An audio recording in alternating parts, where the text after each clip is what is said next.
Promises, Don't promises. sit in your seat. This ain't a sit-down word. Promises, This is promises. a rock with it.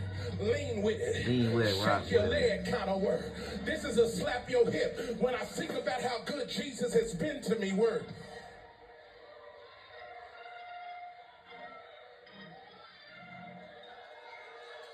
Hey!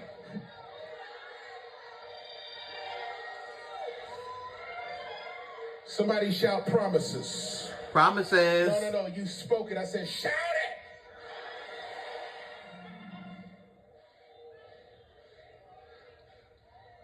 A few of y'all will understand where I'm about to go next. For those who are uninitiated, those of us who have been in relationship with God for any length of time have had a moment where life didn't make sense. Yes. And we had to remind God of something he said. You promised. But God, you promised. I need some help in here.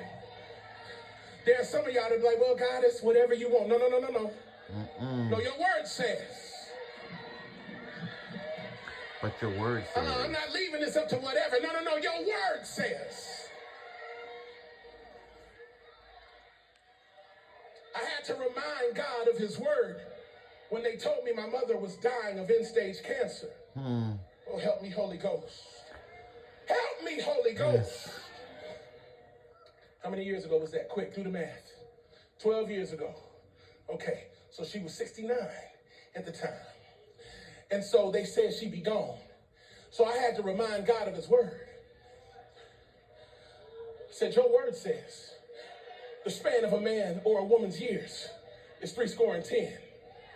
She's not 70 yet. You promised.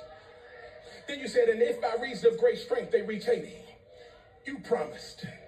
You also said, if you honor your father and mother, it's the first command with a promise that it would go well with you, that your days would be long on the earth. I watched my mother honor her mother and her father. You promised. Now this report doesn't look like your promise. So I'm going to put this report next to this promise. And we're going to see which. Yes. Let's see what happens. You didn't hear